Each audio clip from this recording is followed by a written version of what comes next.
Britain's best and, I would suggest, most prolific columnist. He's in The Sun, he's in The Spectator, he's in The Sunday Times, and as we will just discuss in a few seconds, he's also now a very successful host of a Saturday morning show on our sister station, Times Radio. Welcome, Rod.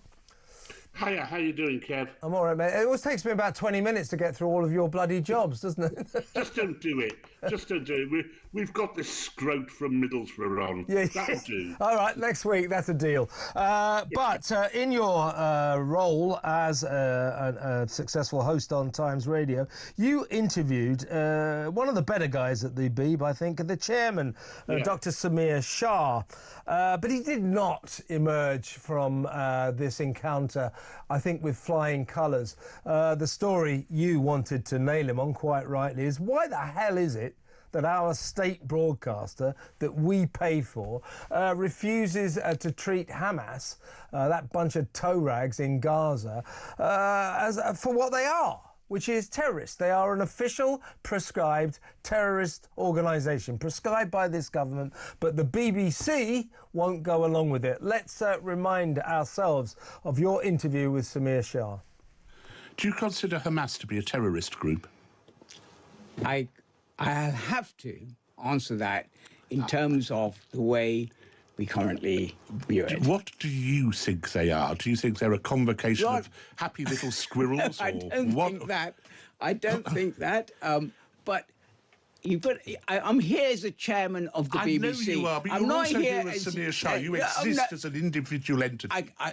I can tell you what I think when I'm Samir Shah. Right now, talking to the world, I am the chairman of the BBC, and we have taken the view as a board that we continue to use the word terrorist only with attribution.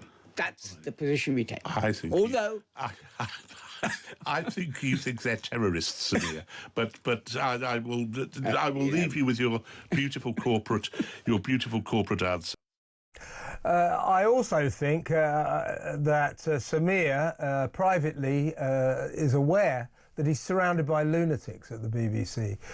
This is the most offensive, ridiculous, baseless decision any broadcaster has ever made. I still can't get my head round why the BBC, it's not just the British government, it's governments all over the world. This is a prohibited terrorist organisation. They're basically prohibited because they like to spend their spare time raping women and setting fire to babies. We don't tend to approve of that sort of thing, but the BBC takes a more lenient line on that. Why do you think that is, Rod? Because they're stupid and they're beholden to a fatuous ideology, and an ideology which has been quite successful, frankly. If you look at the number of morons who walk through the streets in their kefias saying "from the river to the sea" without knowing what the river is or indeed the sea. Let's cut Samir a bit of slack. There is no doubt in my mind, and I think not much doubt in anyone's mind if they look at that, what he thinks. No doubt about it. As I say, he's one of the better guys there, and he's a good guy. He's a sensible man, and you could see him there, restrained by the shackles of a crazed corporation, a crazed left-wing corporation, to be honest with you. Well, what happened was the board of the BBC decided to stick with that ludicrous idea. Even the UN calls Hamas terrorists. And, the UN is kind of one of the chief supporters of Hamas. It's a ludicrous situation. And Samir Shah knows it's a ludicrous situation. And Tim Davie knows it's a ludicrous situation. And that gives you the measure of the problem that Samir and Tim Davie have in changing the culture of the BBC so that it is not simply a kind of mouthpiece for that tiny 15% of the country which thinks that ladies with huge penises are actually, men with huge penises are actually ladies, that Hamas is actually a liberational organisation and Israel is a baddie in all of this, and all that other rubbish, which no one really buys. And the BBC has been forced, and I think they've got a serious problem here, that they should address with a great deal of vigour. They have a massive problem with their coverage of Gaza. I think they have a lot of in-house British reporters who go out there and basically file anti-Semitic claptrap. Jeremy Bowen, I mean, I don't know what's happened to him. He used to be a decent reporter. He seems to have gone mad, but he's not the only one. But they're real. Well, no, let me pick you up there, Kev. Because that's the point, and Jeremy Bowen is a decent reporter, and a clever guy, and a brave guy, and he does report. Sure. But why is he allowed to say that Donald Trump tells lies, but is not allowed to say that Hamas is a terrorist organisation? I mean, you know, there is no... The BBC pretends that it is being even-handed. It is not being remotely even-handed.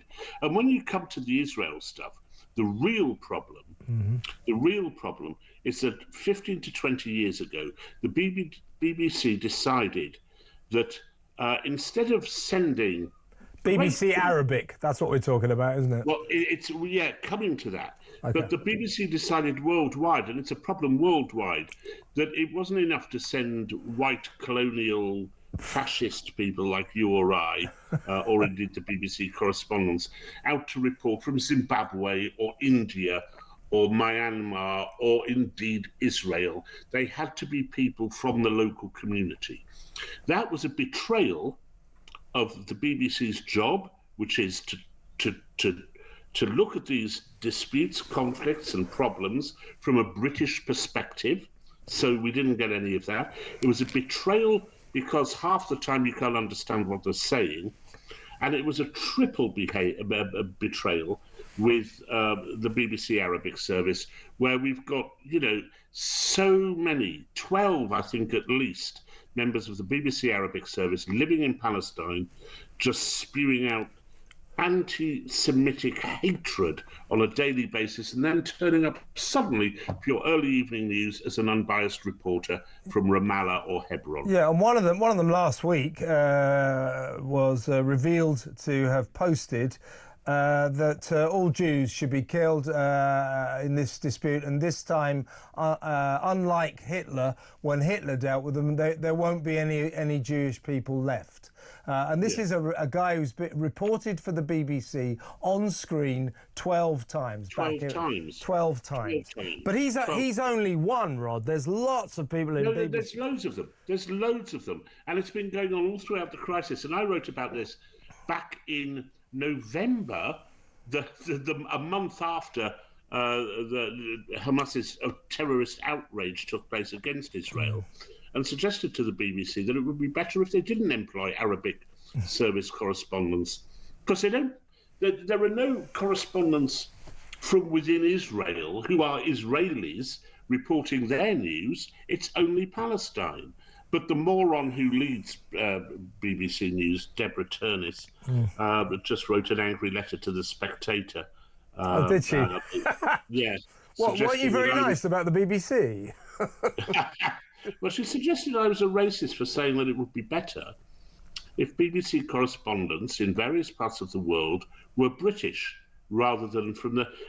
Of course it was. Of course it would. Look, you know, the correspondent's job from, say, Gaza or Myanmar or Los Angeles or wherever, you send Brits out there to relay the story to their fellow Brits, to spot the British angle, what will interest them. That's how you do it. Right.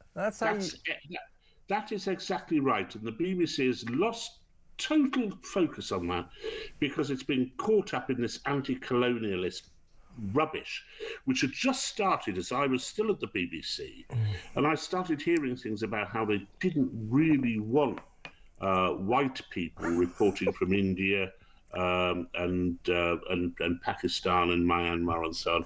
They wanted people on the ground, and so now when you try to find out what's going on the ground, you invariably get a partisan description of what's going on, and also it's usually unintelligible because you can't understand what they're saying, and it's nowhere near, it doesn't relate to Britain the way that the previous correspondents made it relate to Britain. It's often wrong as well, Rod. They're often wrong. It's often wrong. I mean, the BBC Arabic service, I forget how many it is. It was over 80 errors in its broadcasting over the first 3 or 4 months after the Hamas terrorist attack. I mean, the BBC Arabic service should be closed down. It really should just be closed down. Or what you do, you go back to the old model, which is London Calling, and you have people in there who are basically putting our view, because that's what we're paying for. They're putting our view out there, but they won't do that. They won't do that. They think it's imperialistic. I'll tell you what, though, mate. You clearly have incurred Deborah Turness's wrath, because she has reserved for you the greatest insult that any BBC employee can deliver, and that is she's called you a racist. Racist. So you've really crossed the line, clearly. Yes. Well, she's a moron and she's a poor journalist, and she should resign. And she is one of the main problems that the BBC has at the moment. She has been utterly useless, and her tenure throughout the 3 years that the war in Gaza has been going on has been characterised by error after error after error. She is a terrible mistake.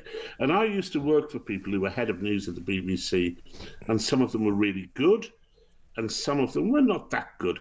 I never came across anyone as inept, as thoroughly inept as Deborah Turness. Well, at the BBC, nothing succeeds like failure. You have to be really crap at your job, and then you'll almost certainly become Director General in the future. But Deborah Turness was one of the senior executives who were given an early view of that Gaza documentary, Surviving Gaza, or whatever it was called. She should resign from that. And she watched this documentary starring an unheralded son of a Hamas terrorist, their deputy agriculture ministers, if I remember rightly. She sat there and watched it, along with other executives, said, yeah, no problem with that. I mean, she's a bad journalist. Incidentally, the BBC didn't only do that.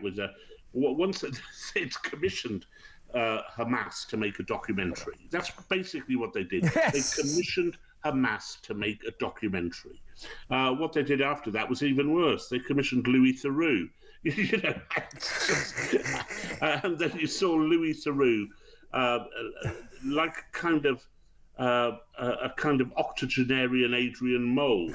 I mean, you know, wandering around with his stupid expression of eternal puzzlement and so on, in a documentary which was so unrelievedly biased. Yeah.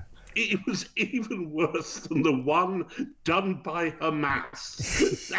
That's what Louis Theroux managed to pull off. My favourite bit was when he was accosted by an IDF soldier, and he didn't quite use this term, but it sounded like, "Unhand me, unhand me, don't touch me, don't touch me."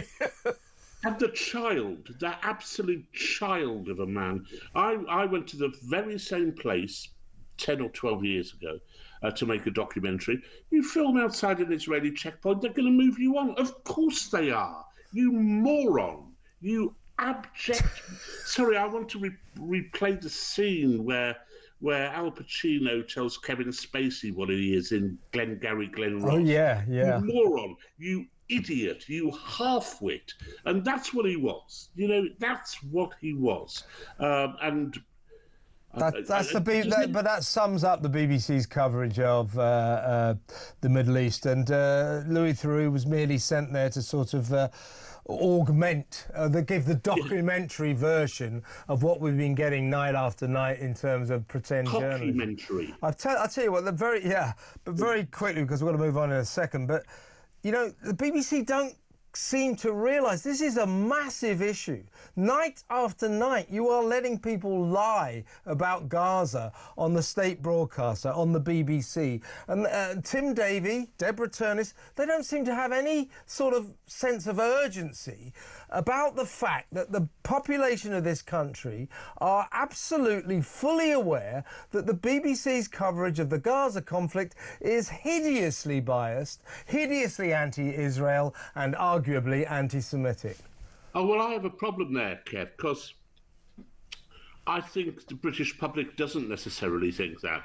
I think it's been swayed by legions of propaganda pouring down upon it. And actually, there's quite a lot of sympathy for the terrorists of Hamas.